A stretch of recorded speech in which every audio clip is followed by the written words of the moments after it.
I think we got a heck of a shot of winning. We can beat anybody in the world, and I think we're going to win next Sunday. David Wells has pitched a perfect game. 27 up, 27 down. Baseball immortality for David Wells. And it's hit deep to left center. Andrew Jones on the run. This one has a chance. Home run! Mike Piazza, and the Mets lead 3-2. Bates against Joseph. Bates in on goal. Shoot! Metho! Defend Metho! And the Rangers have one more helmet time, baby! This is the Cross Island Sports Network, where iconic moments get iconic coverage. You are listening to the Cross Island Podcast. Action! Hosted by Lyle and Errol Marks. Welcome, ladies and gentlemen, to a new show of the Cross Island Podcast. My name is Errol Marks, my co-host, the one, the only Lyle Gillian. What's up, Lyle? Nothing much. Looking to have a great show and talk some hockey. Yes, well, we will get into hockey, but you missed a lot of things that happened over the last couple of days, ladies and gentlemen. As we know, the NFL playoffs are going on right now it's right now as we speak, but this weekend was just fantastic. There were 4 tremendous games, ladies and gentlemen, and we enjoyed every bit of it. So we will get into that first, because I know you have your own opinion of what's going on right now in the NFL and the playoffs, as I believe Patrick Mahomes and the Kansas City Chiefs are enjoying themselves all the way to the Super Bowl, it seems like, because it seems like the NFL just absolutely loves them as they knock off the Buffalo Bills. So we'll get into that whole weekend of divisional games. We'll get into, obviously, the NHL. The New York Islanders decide to part ways with Lane Lambert and bring in the rowdy Patrick Waugh. So I think Lou Lamoriello is definitely reaching on this move. It could work, but I believe he's reaching for a guy that couldn't really control himself on the bench the last time he was coaching with Colorado 7 years ago. So we'll get into that a little bit later.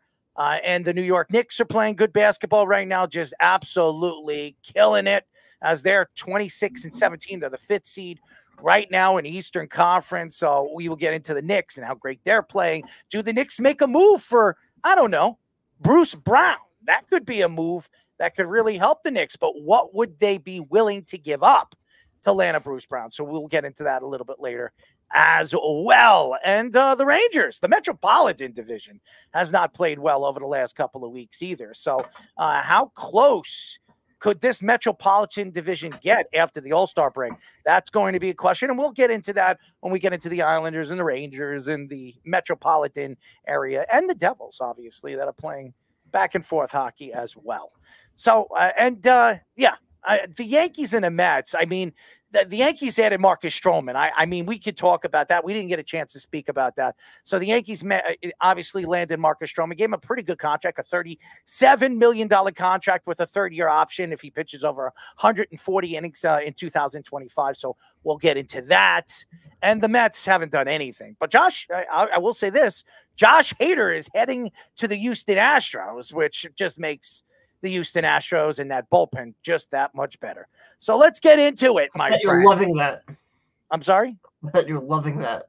I am not loving that. I'm actually I don't want to slip my wrist because it is the Houston Astros, but I'm not happy. That's for damn sure. So let's get into the NFL because that was the story. And that's something that a lot of people didn't really tune in or maybe did tune in and maybe the hockey fans don't really like football, but I was tuning in all weekend long, and the first game of the divisional games was the Texans, obviously, and the Baltimore Ravens, the heavily favorite Baltimore Ravens.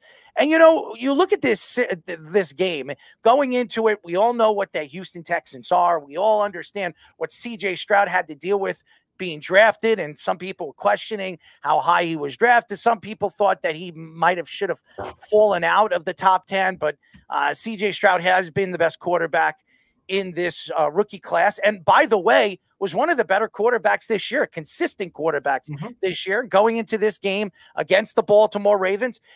The Baltimore Ravens didn't have Humphreys. They didn't have Mark Andrews, which everybody thought was going to play in the game, but obviously didn't with the ankle problem. You going into this game and you wonder, where did they go how do they stay in this game against Lamar Jackson and really this high-flying offense? And it has been a high-flying offense. Even without Mark Andrews this year, they have had a tremendous amount of offense. Odell Beckham started playing well in the second half.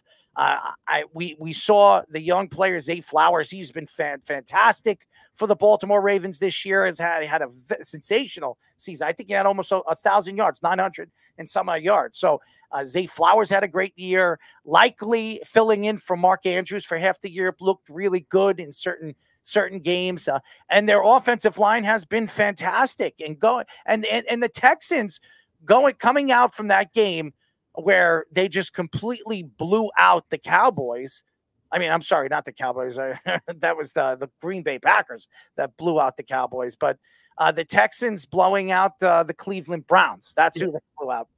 And listen, I was in Toronto. I wasn't very excited about that game sitting there. But really blowing out the Cleveland Browns. You go into a game like the Ravens and you wonder if they can stay in the game. Could they compete against one of the best, now, if not the best team in the NFL throughout the season?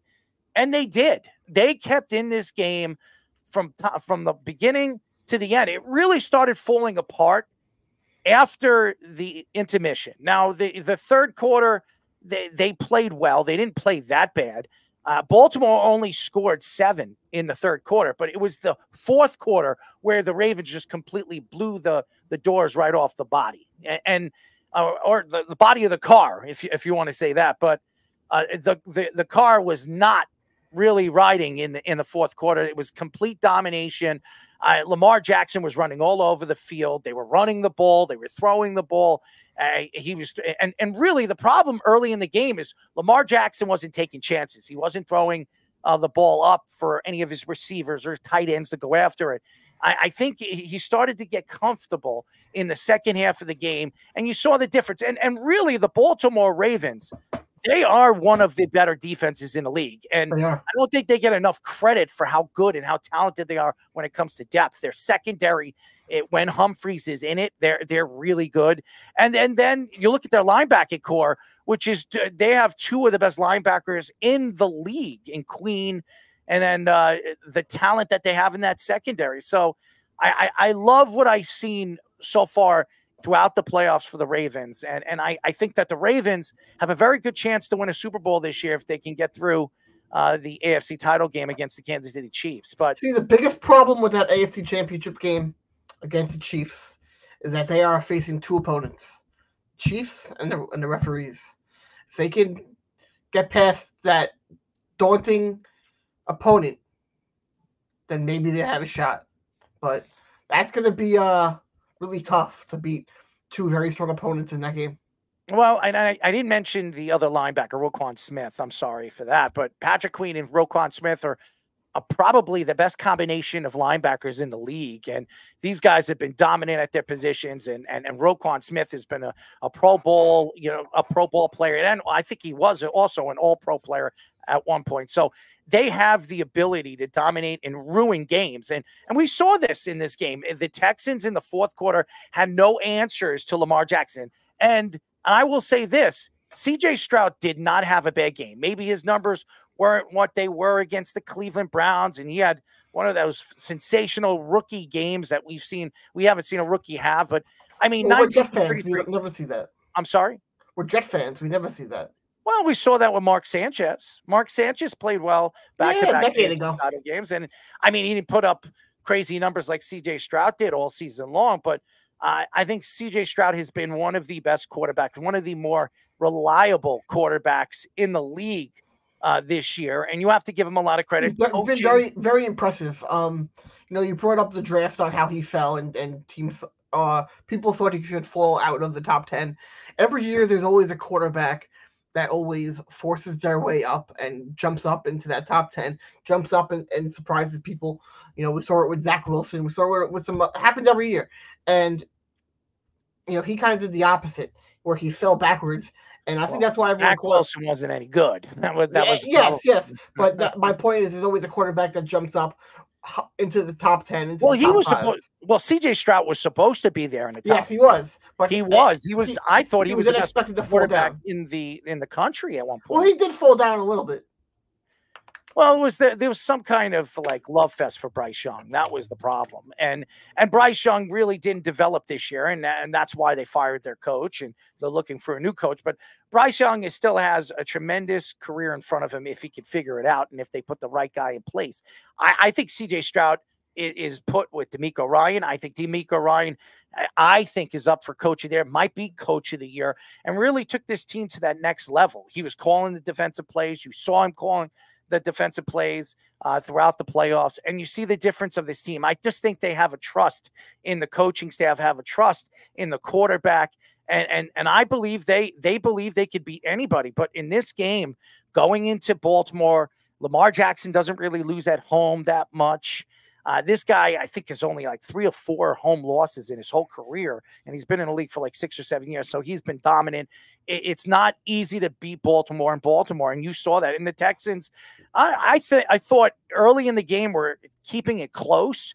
Going into the second half, I knew that Baltimore had to come out strong. They got the ball first, and Lamar Jackson took the ball all the way down and gave them that lead and kept that lead going into the fourth quarter, where they just kind of, like I said, blew the doors off. But I was very impressed with Lamar Jackson, the composure that he has, and the quarterback ability that he brings out, as a star player. And really, for everybody that have taken shots at Lamar Jackson and maybe thrown Lamar Jackson also under the bus for years because they thought, hey, he shouldn't have been a first-round draft pick. The only reason why he got into the first round is because at one point he was a Heisman Trophy winner. So, and that's the problem, when you look at and you try to compare somebody to what they have achieved in college, it doesn't always work in the NFL. So, no. I thought it was a great game. I know the score didn't make it look like that, but the game was very close until the fourth quarter, and that had a lot to do with the veterans that the Baltimore Ravens have,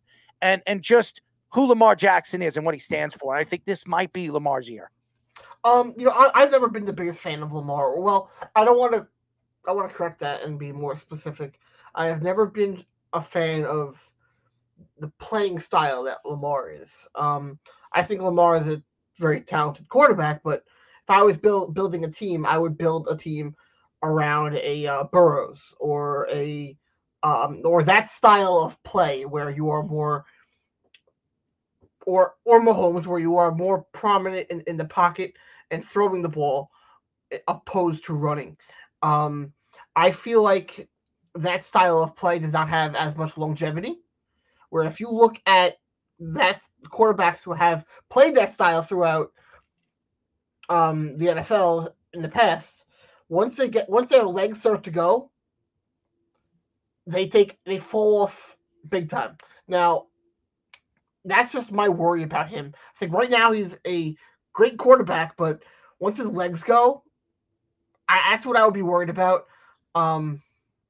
First of all, I think Lamar Jackson has become more of a dual threat. I think he can throw the ball just as much as he can run the ball. But then he's been a very accurate quarterback over the last 2 seasons. So to say that he's just a running quarterback, we've seen quarterbacks that were mobile quarterbacks. Aaron Rodgers, when he came into the league, he was more mobile than he was throwing. He had a great arm, but he could use his legs just as much as he could throw the ball. There's a lot of quarterbacks. Michael Vick, when he came into the league, he was all running and really barely throwing. And then he transformed his skill coming back from the dog fights and everything like that as more of a dual threat. And I think that's something Lamar Jackson is trying to transform himself into, and he's proven that he could. I think he's the MVP. No matter what happens this year, he's the MVP. I think that if he loses his legs or loses his speed and his ability to run, he's just an above average quarterback. Disagree. That's just my opinion. I don't think he's a guy. I think once you lose his legs, I think that closes up a lot of space in the field. I think his ability to run is and being a threat is always there and opens up more in the field. And I think once that goes away, that will hurt him, and then he won't be as good or produce as much as he will. But only time will tell. I think I do think that the Chiefs will win this game against them. I don't think they're going to beat them. I think that they're the star pupil of the NFL right now with Taylor Swift and Travis Kelce. I just think too much is going on, and then too much is in their favor. And the NFL, I think, wants Taylor Swift to be there at the Super Bowl. I disagree. Green Bay and San Francisco, another fantastic game, and it really came down to the wire. As a matter of fact, if you look at both San Francisco and Green Bay, these teams have been going back and forth against each other for years, and it really, over the last few years, it's come to the San Francisco 49ers' favor over the Green Bay Packers, even with Aaron Rodgers there. And Jimmy Garoppolo for the San Francisco 49ers. The San Francisco 49ers have really been the top team out of these two organizations. But what really stood out to me in this game was the quarterback play. And I'll say this again. Jordan Love had a sensational year. Really showed that he could be a quarterback and a star quarterback in this league for many, many years to come. From when everybody wanted to throw him away during Thanksgiving, and he put on that great performance, I think against the Cowboys, and did what he did in that game. I think it changed everybody's mind of what this guy could be in the future and what this guy has, taken them out to be that star quarterback that they believe he was when they decided to trade Aaron Rodgers to the New York Jets. But I do believe that the Packers were the team that should have won this game. I thought they outplayed the 49ers for 3 quarters out of the 4. And I'll say this, Brock Purdy, he made plays. And at the end of the game, when he needed to make the play, he made the play. He didn't have a great game. 23 for 39, 252 yards and 1 touchdown. That's not a great game, okay? And I'm sorry, and I don't care how many yards. Yeah, look, everybody took shots at Dak Prescott when they lost last week against the Green Bay Packers. Look at his numbers. He had over 400 yards, 3 touchdowns, 2 interceptions. But nobody's giving Dak Prescott a lot of credit. But you know what? Brock Purdy wins this game, and he puts on, he takes the ball all the way down the field, and McCaffrey runs it in. Oh, my God, it's all about Brock. Okay, it wasn't Brock. This team is talented. They have one of the more elusive, one of the more dominant running backs in the league. They did lose Deebo Samuel, and it definitely hurt their offense. There's no question that it did. Does Deebo play this week? There's a lot of questions to that. They're going to need him this week if they expect to beat the Lions. But I think that this season is going to come down to who wants it most and what team is going to go out there and put up the best numbers in certain games that's going to give them a chance to win. And really, George Kittle had a good game. He's had a really good second half of the season, and that's why he's an all-pro player. George Kittle had 4 receptions and 81 yards and 1 touchdown. He was fantastic in this game, 7 targets. Jennings actually had 5 receptions for 51 yards. Ayuk, I thought, was going to have a touchdown. He couldn't break away in this game. He really couldn't. But you give Green Bay a lot of credit. Matt LaFleur a lot of credit for the persistence and the hard work and dedication and building this team and building one of the youngest teams. This is the youngest NFL team in the NFL.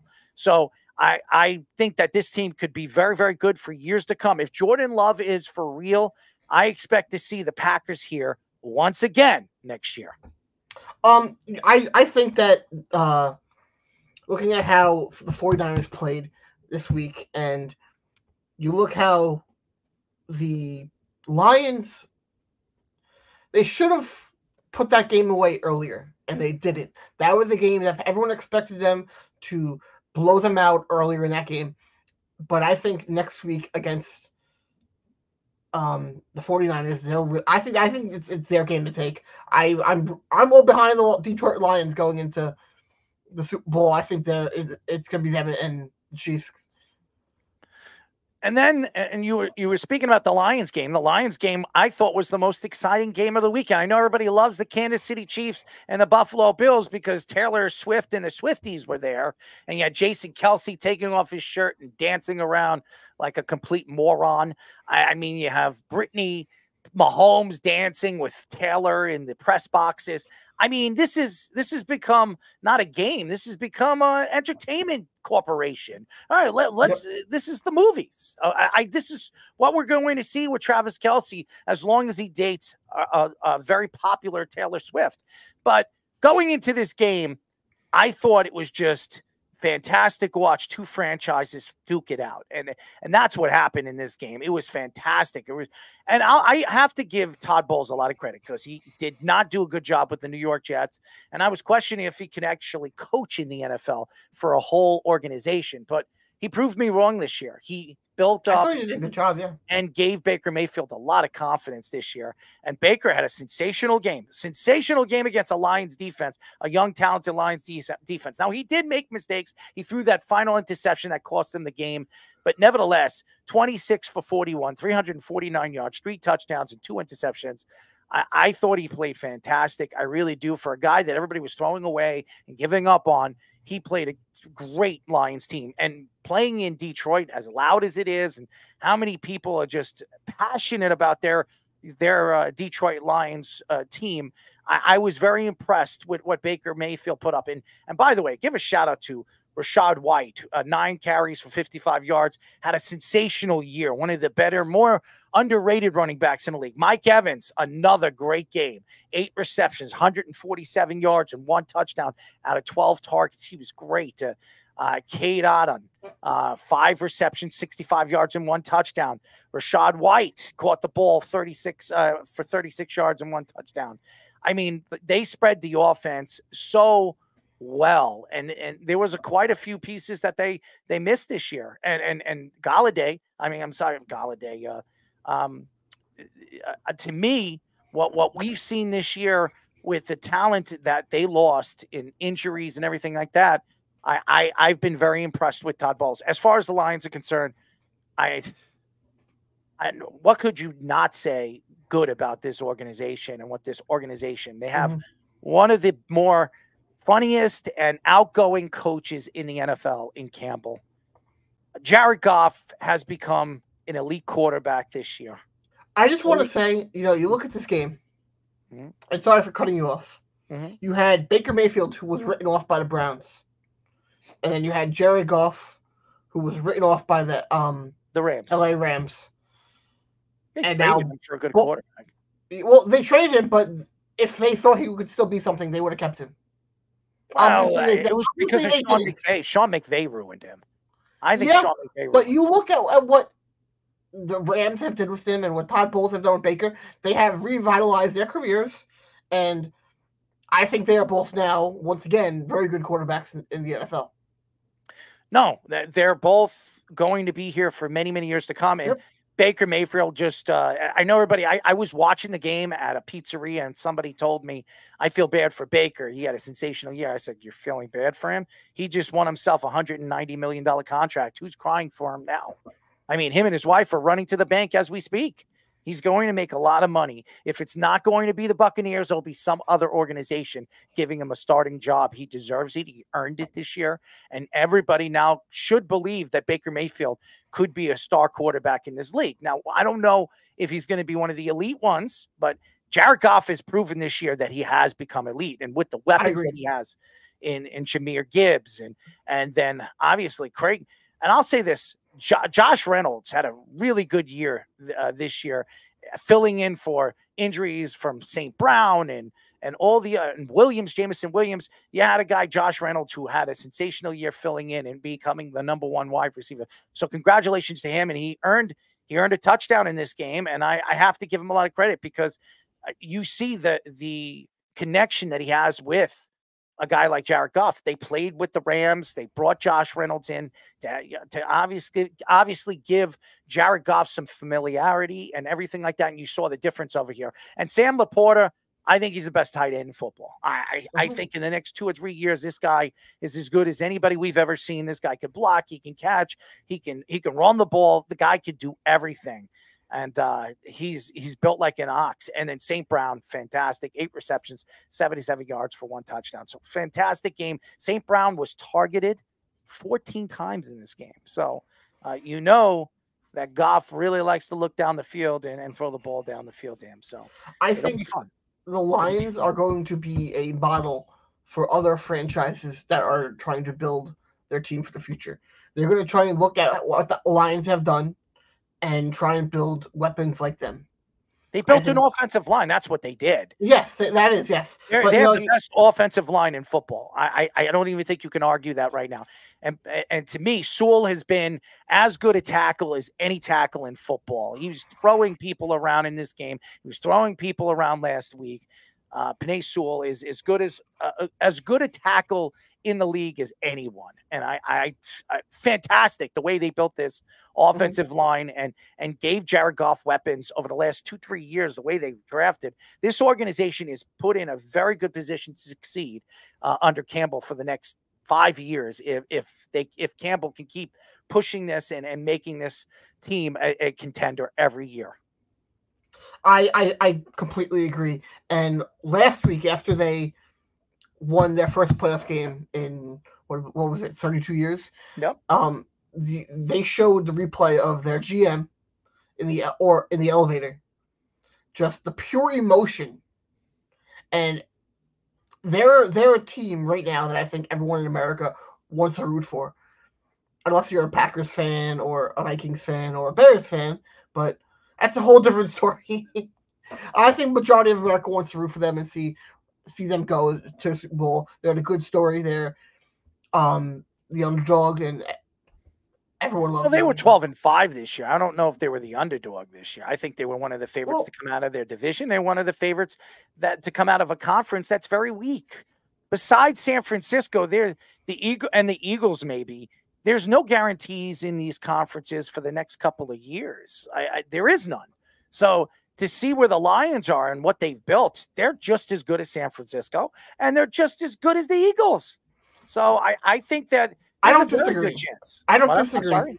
I don't disagree. I'm just saying majority of America probably didn't think they would get to the championship game. I did. They were, after what they did this year, there was no doubt the way everything was set up for them, and matching up against the Buccaneers. I mean, that was a good matchup for them. That wasn't a good matchup for the Buccaneers. So, and then the final game of the week and the weekend was the Chiefs and the Bills.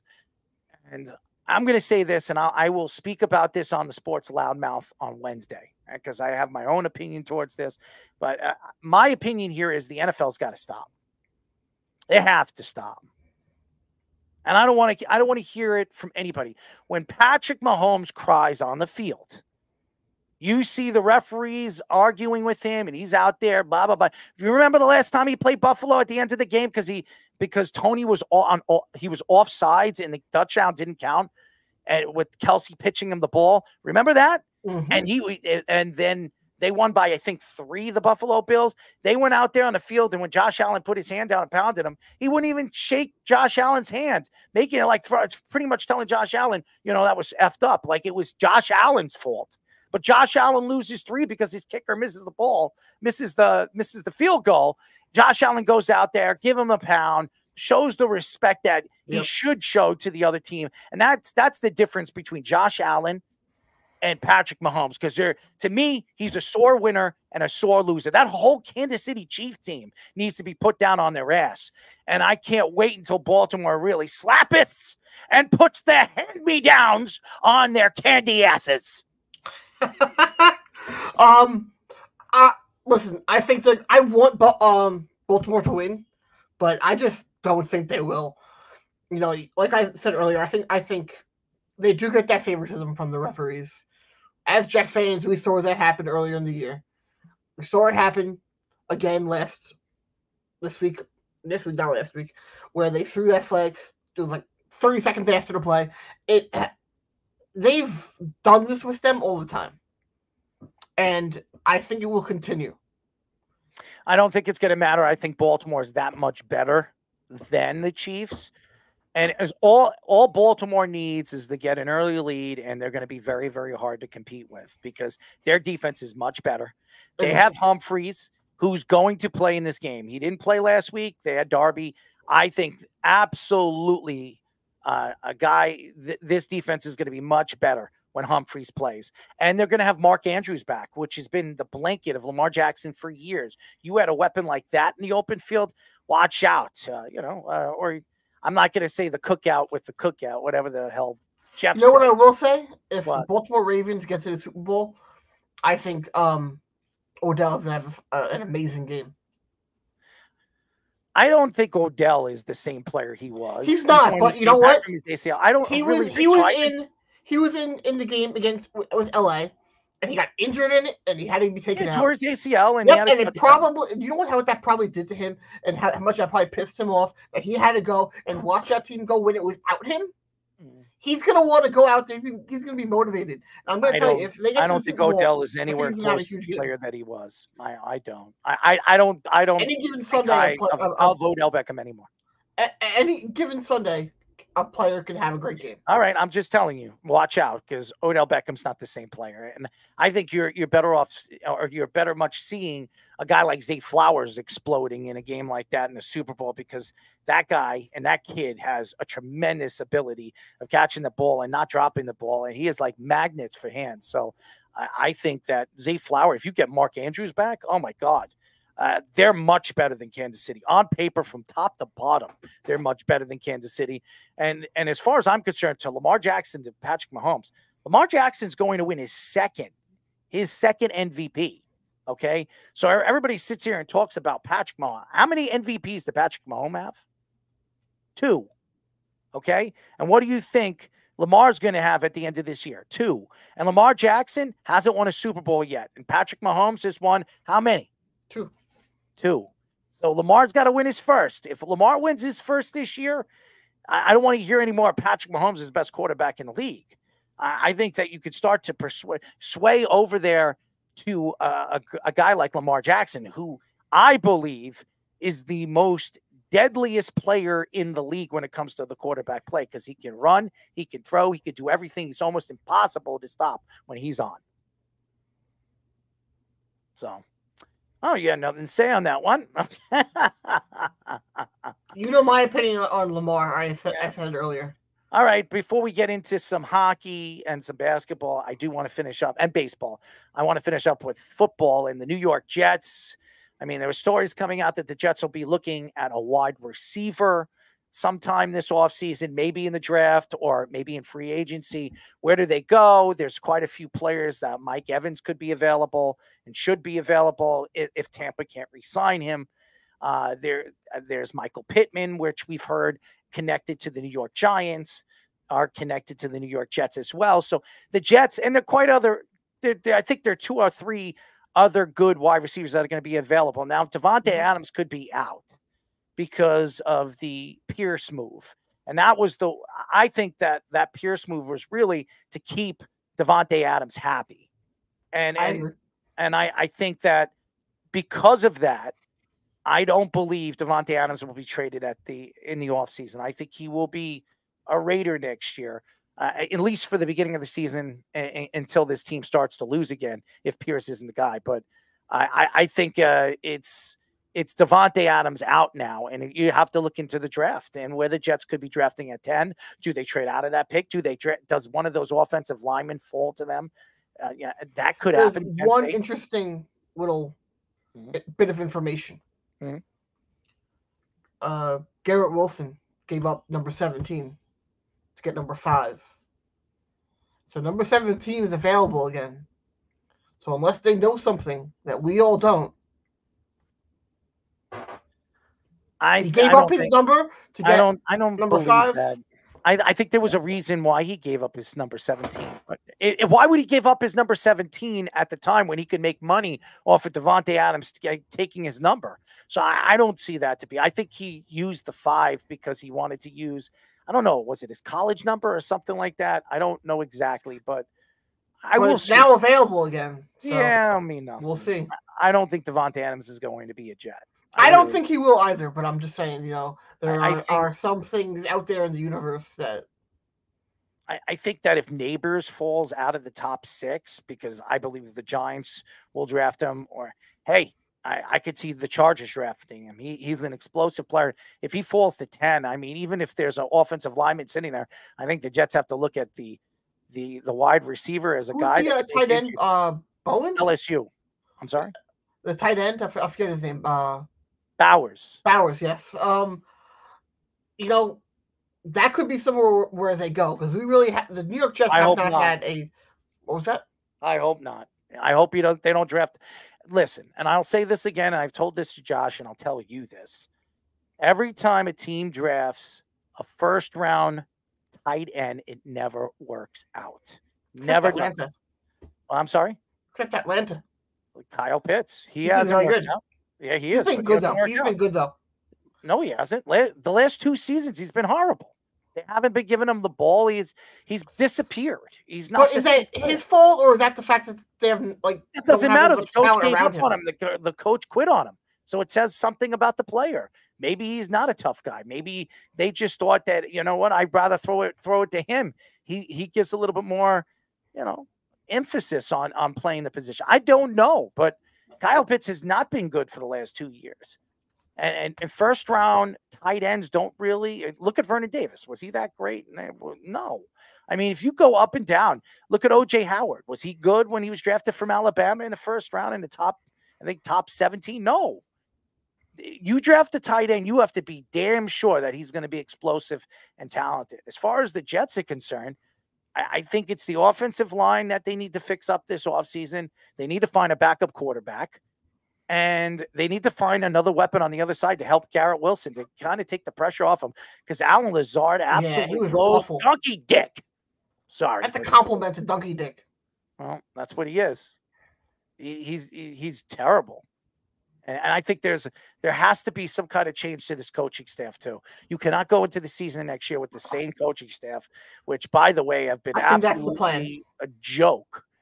I think that is the plan, and I think everyone's getting a pass because Rodgers getting injured, and I think Aaron Rodgers just being the leader and being the guy that's really telling and pulling the strings. That's what he's doing. That too. Yeah. That's what I believe he's doing. I think he's pulling the strings because he's Aaron Rodgers, and everybody's just following him, and Robert Saleh's licking his ass, baby. Gobbling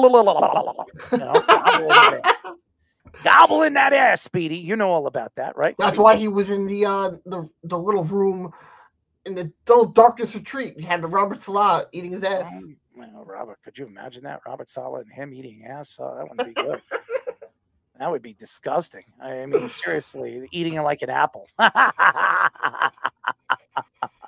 Oh, some NHL news, ladies and gentlemen. The Islanders decide to part ways on Saturday after Lane Lambert loses a game in overtime against the Chicago Blackhawks, which pretty much sent Lou Lamoriello to the fences to hire Patrick Waugh. Like, wow, like the whole, Lee thing. But anyways, Patrick Waugh is, I believe, a great NHL mind. There's no question that he is. He's one of the greatest, if not the greatest goaltender to ever play. I would say second to Martin Brodeur, but you would put him, Eddie Jockerman, or Martin Brodeur. You can argue one or the other. Three fantastic goaltenders. And Patrick Waugh really was the face of the Montreal Canadiens for very, very, very long time before he was traded to the Colorado Avalanche and won a Stanley Cup in 1996 against my Florida Panthers. And won it again in 03. Yep. So what I could say about Patrick Waugh is has a lot of intensity. He likes to go out there and push the players. He's a strong personality. Yes, and maybe this is what the Islanders need. Maybe Lou believes this is what the Islanders need. And Lou came out and said that he didn't want to hire anybody else. He only wanted to hire. He's the perfect guy for the job.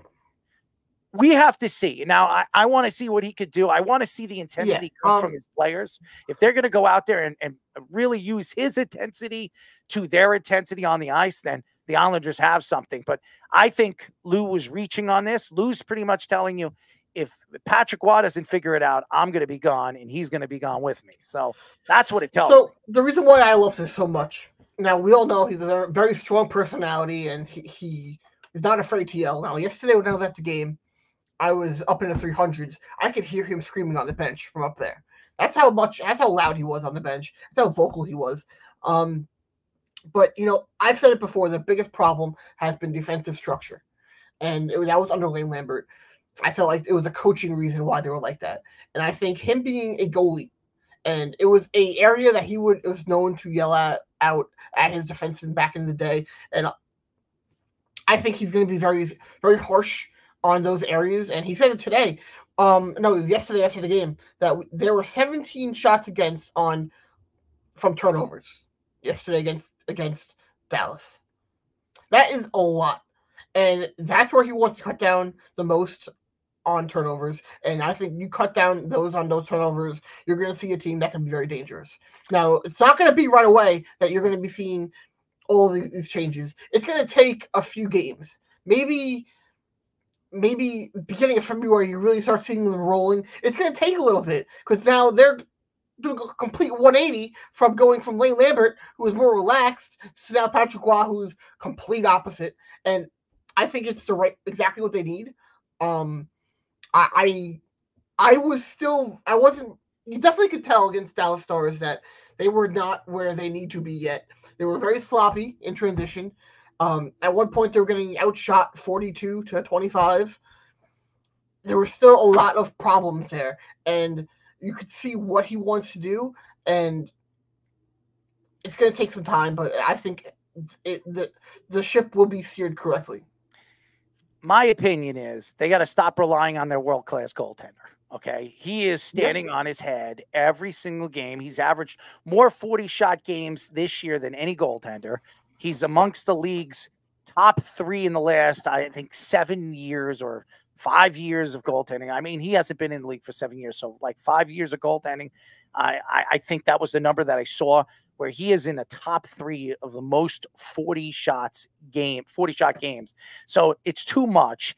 And here's the thing. Patrick Waugh was a world-class goaltender and the best goalie in the league for a very, very long time. And I think he believes that he has one of the best goalies, if not the best goalie in the NHL, mining his pipes. But I think that the problem here.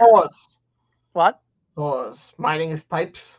You know what I'm talking about. Okay. But I think that the truth is right now with the Patrick Waugh situation is Lou Lamoriello is reaching here. This is a reach, because if he fails, Patrick Waugh is going to go crazy on the bench by the end of the year. I'm telling you, I don't know if anybody knows who Patrick Waugh is. He had a lot of intensity when he played hockey, when he played the Quebec Nordiques, when he was playing for the Montreal. This guy got into fistfights. He would go across the ice and fight Ron Hextall. I've seen him do it. He's crazy. This guy does not care. So he's the type of guy that it takes a light switch to turn on and turn off. This guy can go nuts. So I think that he's good for New York. I think he really is. His personality, he's perfect here. And people forget that how special he was as a goaltender.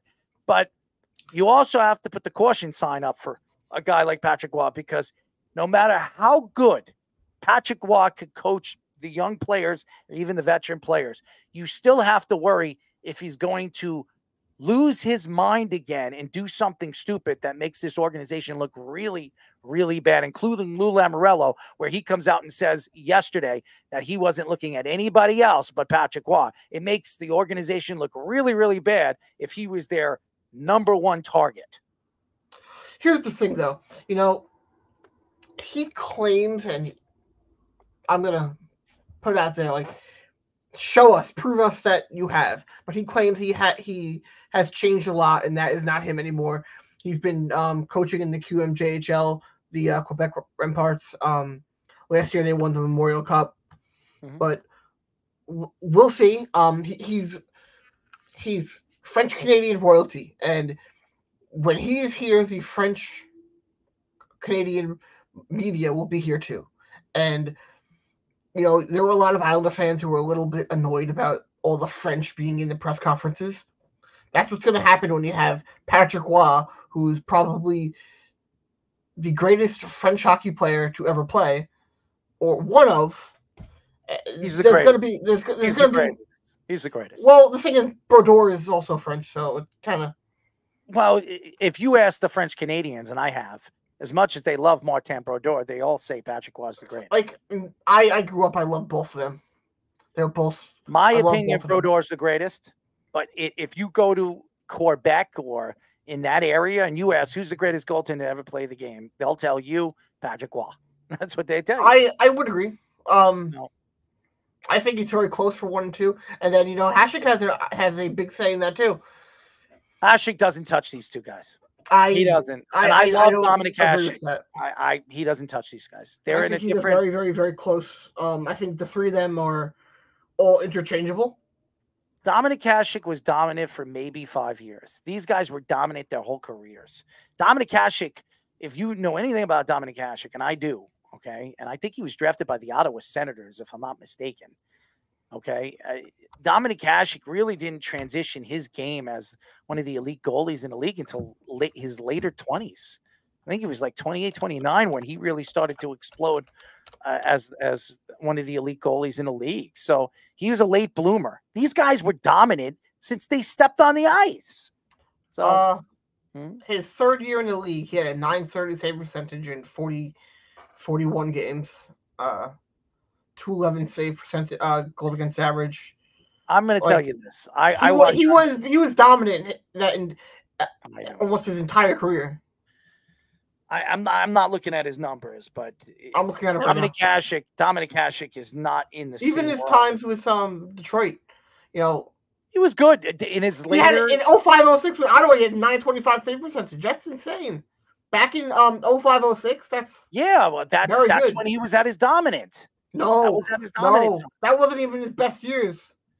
Best years was with Buffalo. Chicago that drafted him. He went to Buffalo. Yes. He went to Buffalo. He's 11-10. His best years was with Buffalo. .937 save percentage, 187 goals against average. Dominic Hasek's he started playing great in his 1, 2, 3, 4, 5, 6, 7th year in the NHL. No. I'm looking at it right now. Yes. No. He started playing in 1991. 93, 94. 90, 91, 93, 94. In 394. He had 11 wins and 10 losses. He was not good with a 3.5. He had a .930 save percentage and a 195 goals against average. How is that not being You're talking about 93, 94. He was still 30-20. And no, he wasn't. Again, the game was different then. It was a different game then. Back then, those numbers. It was a game. The game was different. Dominic Hasek started to. Dominic Hasek started becoming a star. Dominic Hasek started becoming a star, Lyle, in 96, 97. Go look at his numbers from then. Yes, it was. 227, 209, 187, 221, 211. He won the Vezina in 93, 94. How can you say he wasn't? He wasn't. He really didn't really take his game to the next level until 96, 97. Nope. He had the second best year of his career. I'm talking about consistency, Lyle. Consistency. How was that not consistent? It was not. He had a .930 save percentage in 93, 94. 94, 95, he had a .930 save percentage. Then 95, 96, .920. 96, 97, .930. .932 in 97, 98. 98, 99, .937. He was very consistent all throughout the 90s. Then you go over to the 2000s. You want me to bring in Martin Brodeur's numbers and Patrick Roy just to blow you? Well, you're familiar, so don't even compare Dominic Hasek because there's no comparison. There's none. I completely disagree with that. Oh my God. Do you want me to bring up Patrick Roy's numbers? It blows his out of the water. Well, yeah. Go for it. Patrick Roy never had a 930 save percentage season. Patrick Roy played it a different. Listen, okay, and I'm going to say that. I'm going to say this very nicely. You're looking at 930. You're looking at those numbers. Nobody's looking at those numbers. The game is different. Insane. The game is different. 93, 94. That is absolutely insane save percentage. Where is his stats? I'm trying to bring his stats up. I don't know why I'm trying to bring it up. It's not coming up. Here it is. Hockey reference. Here it is. Martin Brodeur. Let's just bring up his goals against all the way. The greatness of Martin. I know the greatness of Martin Brodeur. I'm sorry, Patrick Waugh. All right. Patrick Waugh, his career. All right. Yeah. Dominic Hasek's best years were far better than the best years of... For like a 5-year span, he was. But I'm going to tell you this. I'm talking about consistency. But you saying he wasn't... Consistency is Patrick Waugh. Dominic Hasek was very consistent throughout his career. From 93 on, when he started really getting starts with Buffalo, he was one of the most dominant goalies in the NHL. He was a full-time starter in 93-94, and he was one of the best starters in the NHL. This has nothing to do with what we're talking about, Patrick Waugh. He's not Patrick. First of all, Dominic Hasek is not. If you ask who's the greatest goaltenders of all time, Dominic Hasek's not in anybody's top 3. I guarantee you, he's not. No, those 3 are the consensus top 3 for anybody that knows what they're talking about. No way. No. 100%. How about Eddie Jockman? These 3, Brodeur, Waugh, and Hasek are the consensus top 3. In any order you want to put them in, you can't be wrong. Those 3 are all 1A, 1, 2, 1, 3. I disagree. You can disagree with being incorrect. I disagree. I do not. And I like Dominic Hasek. I actually met Dominic Hasek a long time ago, and he's a very, very nice dude. But if you think that he's anywhere in the realm of those guys, I'm sorry, you're wrong. But I'm 100% correct. All right. I disagree. But anyways, I guess the Islanders, the real thing is the Islanders winning yesterday in overtime was fantastic. They beat Dallas. Bo Horvat, Barzal puts on a tape-to-tape pass. Fantastic. Great win for the Islanders. A lot of things to be worried about with that team, though. Yeah, look at the schedule they have right now. They have Vegas this coming. I think it's tomorrow, right? I think Vegas tomorrow. Yeah. They have Colorado, I think, soon. They have a ton of good teams they got to go through that are playoff bound, great teams. And they need to start winning because right now the Metropolitan Division, everybody's playing like crap, including the Rangers. Nobody's playing well right now in a Metropolitan Division. So this is the time you need to take control in a division that's so wide open and so close together. So I think the Islanders need to figure something out, because if they fail to do that with the way every team is playing right now, it could be lights out for Lulu Lamoriello, as I believe. I'm confident they'll be a playoff team. I think Wild will definitely right the ship and take them to the playoffs. How far they go, that's another thing. But it's very compact right now for the wild card. They have a game in hand, and I think they will definitely be a playoff team. We'll see. We'll see where they go. Well, I said at the beginning they could be. I think they have the roster to be a playoff team, but I thought the problem was coaching. You think they have the roster to be a playoff team? I don't think they have. I very much think they do. I think they have the problems with this team is not much of a roster issue. It's that they had a coaching and a structure issue. They had great goaltending. We know the defense is very capable and good enough to be a shutdown defense. We can see right now that the offense is good enough to score plenty of goals a game in order to win. I think with the right coaching, putting it all together, I think they could be a very dangerous team. I think they are better right now than they were when they took Tampa to 7. Well, roster-wise, not performance-wise, roster-wise. I think this team is better. I don't think they're in a better situation right now, because Sorokin is not the dominant goaltender he was last year. And that's not because of him. It's because of the crappy defense that has playing in front of him. And I think Dobson's a great player. He's a great offensive player. He's not a great defensive player. It's a big problem. The defensive pairings need to change. I think Patrick Waugh needs to be, and I'll say it again. Pelech is back. Pulak, when he comes back, this should Pelech has been terrible. I know. That's why he needs to be put back with Pulak. But Romanov has been absolutely fantastic. I disagree. I don't like Romanov. Romanov has been tremendous. He has been absolutely insanely good. Probably one of the best defensemen on the team. That's not saying much, because his defense has he's been very, very, very good this year. And then you look at what you like this kid. I don't like him. I don't know what you're watching, but He's been great. I'm watching a guy that is on the ice when the puck is going in the net. And that's not what I want my defense to do. I want my defense to make sure that they're not on the ice when the puck goes in. That shows you how good of a defenseman you are. When you step on the ice, you take pride in not making sure that the puck is going in the net. And I'm going to tell you this, Romanov, if I look at his plus minus, is definitely a plus 10 or more. That's not good as a defenseman. I'm sorry. Wait. You said it's a plus 10 or more? Yeah, plus 10 or more. So a plus 13. Mm-hmm. You're saying that's bad? That's bad. That's good. That's bad as a defenseman. That's terrible. No, that's good.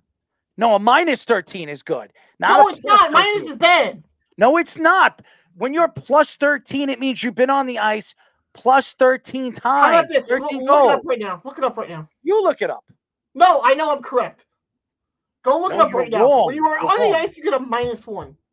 When you are on the ice for a goal for your team, you get a +1.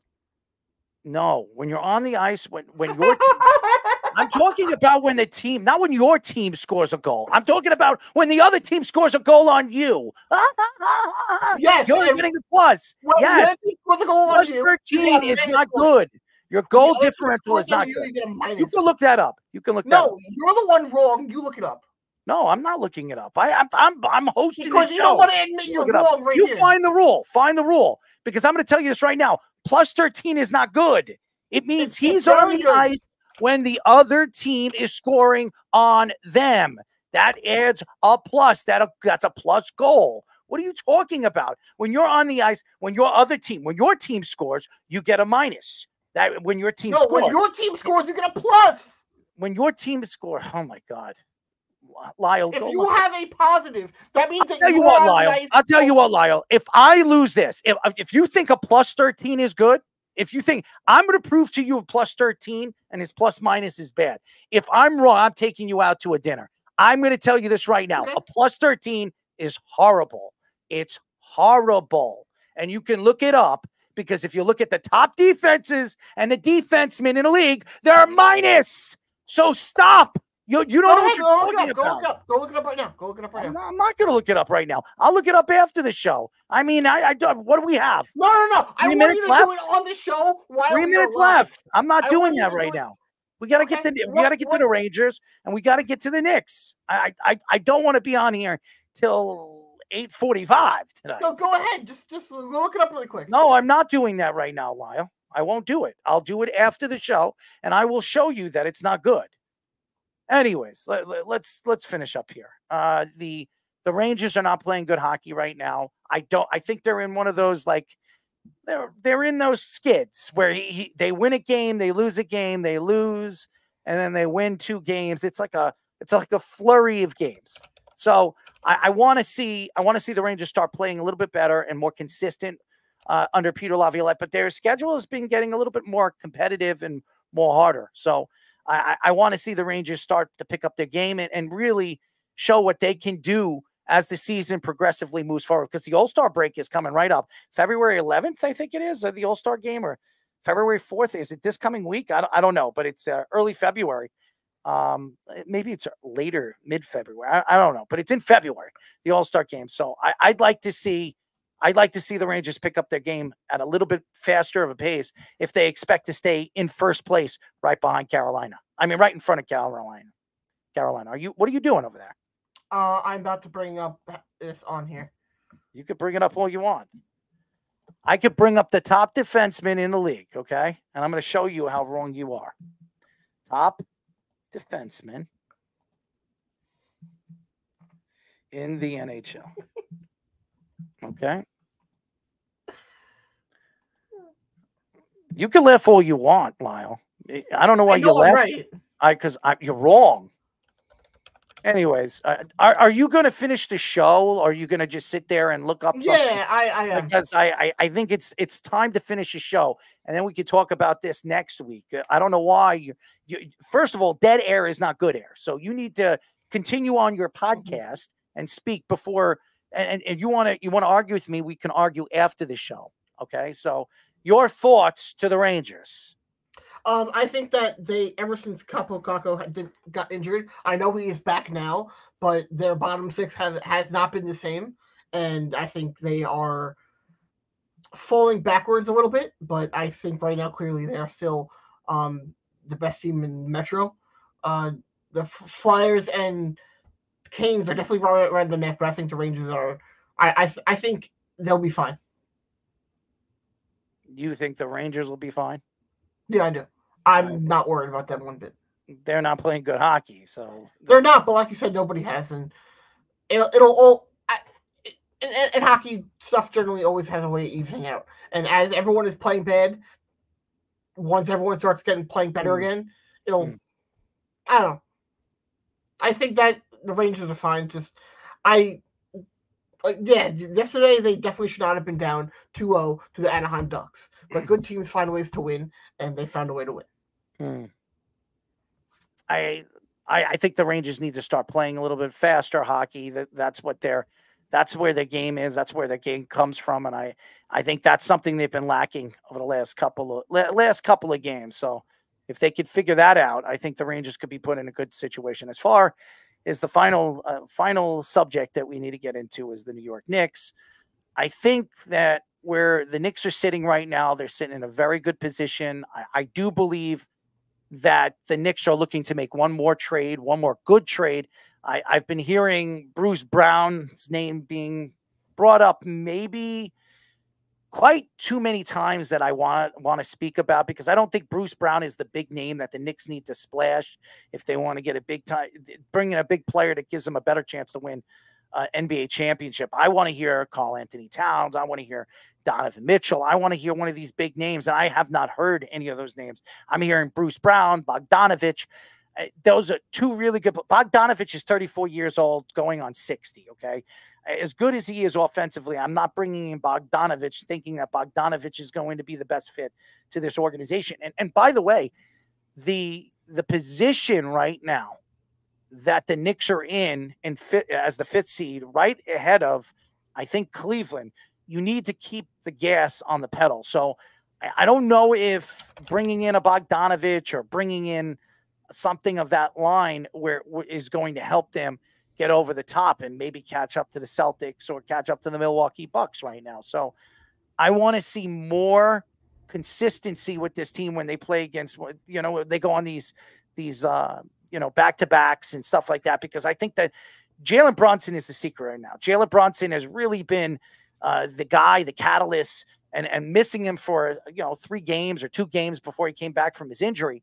It was a huge loss. And you see, not having Emmanuel Quickly, not having RJ Barrett, the way going into these games with the depth that they had, they don't have these depths, this kind of depth.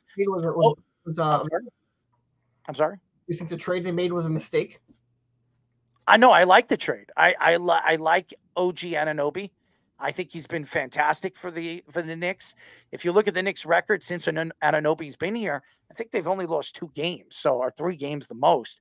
So Anunoby has been a good pickup for them. They lost some depth. You lose offensive depth when you trade RJ Barrett and Emmanuel Quickly. Now, Emmanuel Quickly was going to leave anyways. RJ Barrett's under contract, and what the Knicks did after they made the trade is they signed McBride to a 3-year extension. So I like what the Knicks are doing. Okay, there's just some questions on if Leon Rose is making the right decision going after Bruce Brown, or going after a Bogdanovich and giving up a 1st-round draft pick to any one of those teams when they make that kind of trade to those players. So that's what worries me about the Knicks. I think they need a difference maker. That's what I feel like. They have one. They have Jalen Brunson. I know. I think he's great, but I feel like they really are missing somebody who is complimenting him. And I think that's really the biggest problem right now, where that is keeping them from being a team that can really win an NBA championship. I think if they get a guy who can just him being there, where you have both Brunson and then somebody else who is a major threat, the Knicks are a threat in the NBA. I don't think they should be getting that 2nd-tier players who might be easier to trade for. They have to push and get someone who is a big dual threat right next to Jalen Brunson. I want to see the Knicks obviously do a little bit more at the trade deadline to turn this team into the contender that I think they could be if they had a a cat of Karl Anthony Towns of that magnitude. So I want to see the Knicks do something like that. It's still a little bit more time until the trade deadline. I think it's a couple of weeks away, but you have to sit here and wonder if the Knicks are looking in the right places to add that piece that's going to take them to that next level. I don't know if they are. So it'll be interesting moving forward as the trade deadline gets closer and the All-Star break gets closer as well. So final thing that I want to get into, what was the last thing that we were going to talk about? We got into hockey, we got into basketball, baseball, as far as the Yankees are concerned. Marcus Stroman. Mm-hmm. It was a good signing for the Yankees, I think, for the money that they're paying Marcus. Marcus played very well in the first half of the season, fell off in the second half of the season. So I want to see Marcus be and really come out there full force, be a flamethrower like he has been in the past, and go out there, be that third guy in the rotation and help the Yankees out if Rodon is not 100% healthy or is not. My problem with Stroman at this point in his career, I don't think he's a guy that can really go reliably on a game-to-game basis more than 5 innings a game. You don't need him with the Yankees bullpen. That's all the Yankees need him for. 5.5 innings. I think though, you really, if you're an ace, a number 2 or number 3, you want to have a guy who can. They do. They have who can go 6 or 7. He can't. That's going to be at least once a week. You're going to need 4 innings out of your bullpen. Towards the end of the year, that's going to put some wear and tear. Because then there's going to be games where he might get hit hard, might have to come out of the 4th. I think that at this point of his career, you can't. He's a good for what he is, but you can't rely on him to be a guy to be a difference maker. He's a good 4 or 5. I think he's a good 3, and Marcus Stroman still has it in him. I think in the first half of the season last year, he was an all-star. He was as good as any pitcher in the National League. The problem was is the injury that he got, and then he came back too quick, and he practically was throwing on a bad arm. So that's the problem with Marcus Stroman is health. If Marcus Stroman is healthy, Marcus Stroman's a 3. He could be a 2 on another squad. He was the number 2 for the Cubs last year and pitched very well. I think the Yankees paying him $17 million a year or whatever it is like $18 million a year. It's like nothing. They're paying him nothing for a starting pitcher that could pitch probably, if you could get, I would say, between 130 and 140 innings, you're in a good situation. How many what's the average of that per start? He's usually a starting pitcher pitches 30 games. No, 30. Well, okay, so you said what, 150? So that would be like about 5 innings a game? I would say the Yankees want him to pitch 140 or more. Okay, I don't know. I would just like if I'm the Yankees, I think Blake Snell would have been a better target. They're still going after Blake. Well, then that would push him Stroman to a number 4, and I think that's better for him because you don't want a guy that you have to rely on to be only going 5 innings most games. I think that is bad. Even if you have a good bullpen, that means that here's the thing. That means that for a majority of his games, you're going to need at least half the game for your bullpen. The Yankees just want him to go in 30 games, 5 innings. That's all the Yankees need him for in the third. That's all the Yankees need him for, and that's what they're paying him for. I don't like that. I think that you should want him to go 6. That's better. If you can get 5 great innings from Marcus Stroman, that's great. And he's your third guy. That's great because you have Carlos Rodon, who's a workhorse, who's still young. Garrett Cole's going to be up there again in the league as one of the top pitchers in baseball. They have the depth that they need to succeed. But the Yankees historically have a problem with overusing their bullpen guys. It's been like that for years and years and years. And then you're going to take. They haven't had Mariano Rivera for years and years and years. That's well, even when he was around, you could see Joe Torre did it. Every year there would be a guy that he would overuse. It was a problem every single year. When Joe Torre was here, the Yankees were the number 1 bullpen in baseball. They were every single year. But there was always guys that he would still overuse in the bullpen. Yeah, but they were still good in the playoffs too. I mean, you can't compare Joe Torre and Aaron Boone because they're 2 different coaches, 2 different managers. Joe Girardi did it too. Joe Girardi was all about the book. He always looked at things, always with the glass but, half full. I don't like having to rely on a starting pitcher who only goes 5 innings. I feel like towards the end of the year, you're going to be overusing some of your bullpen. If you have a couple guys who can go 3 innings consistently, okay, maybe you can, but you have to realize there's going to be a few games where he goes 4 innings. Maybe more than a few. Maybe like if he's starting 30 games, maybe 7 or 8 of those games he doesn't get to 5 because he gets hit hard. Maybe he doesn't get there. That happens. Even to the best pitchers, that happens where they have to come out early. You go up against a team that they're going to take a lot of pitches. They're going to work him, and then he comes out of 4, and then you're going to have to use even more of your pen. Then who you got next? You got your number 4 starter going in the next game, and you can't rely on him. And in the next 3 games after that, until you get to your ace again, you're going to be sitting there, and you're going to have to go with a tired pen. You can have a 4 or a 5 doing that. Then you have your ace coming up, and then he could give your pen a good break. But when you are number 3, you're going 5 innings. Then the 4 and the 5 come out. I don't know. That's bad. I don't like that. I think that could be a problem.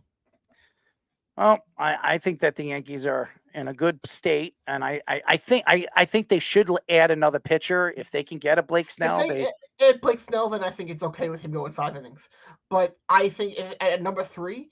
You're then going to be working your bullpen 4 innings. He might not be number 3. Cortez could be number 3, and he could be 4. He could be. But you're saying that I'm speaking in general if he is, because you said that he would be a good number 3. I think he is a good number 3. And he's a good number 4 too. But then if you're going to have 4 innings of your pen after that on average. Then for your number 4, they have a lot of long guys in the pen. So I think at the beginning of the year that'll be fine. But then when you are doing your 3, 4, and 5, you're going to need almost 4 innings of your pen each of those games. That's going to put some wear and tear on your pen towards the end of the year. They need another really good starter.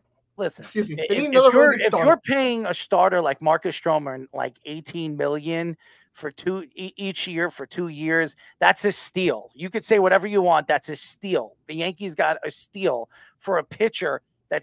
He's a little bit over there in age. I think he's 32, 33, but he could still pitch in this league as good as a lot of those National League pitchers did last year, and he could still pitch at a high level. So I think it's a steal when you get a pitcher like that, but that's just my opinion. But all right, man, that's it for our show. It's a lot of arguing on the show, and I got to go, as everybody knows. You got to go do some research.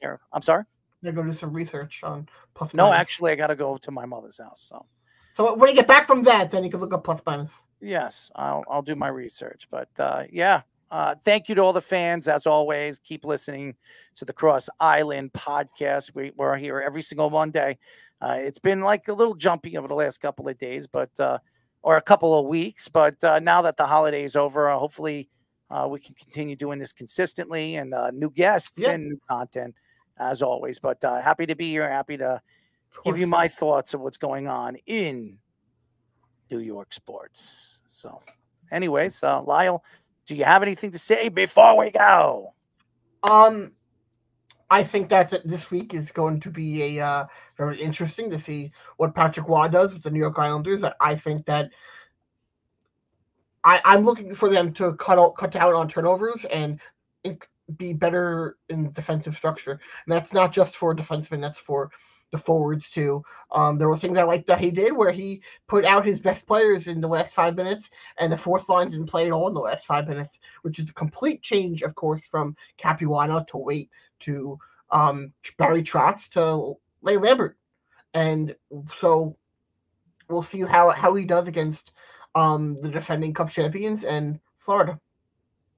Yeah, I'm excited to see what the Islanders are going to do in the next couple of weeks with Patrick Waugh running this team in the helm, and hopefully Lou Lamoriello is not running naked outside of the UBS arena trying to get people to come in and sell tickets. So if I saw that, I'm running the opposite way. So thank you, Lou, for giving us a crazy coach, and hopefully we don't see you running outside the UBS arena naked, because that would be a little scary watching an 80-year-old man run for dear life out naked with the Islander colors. But yeah, Lyle, I'm looking forward to continue working with you, my friends. Same to you.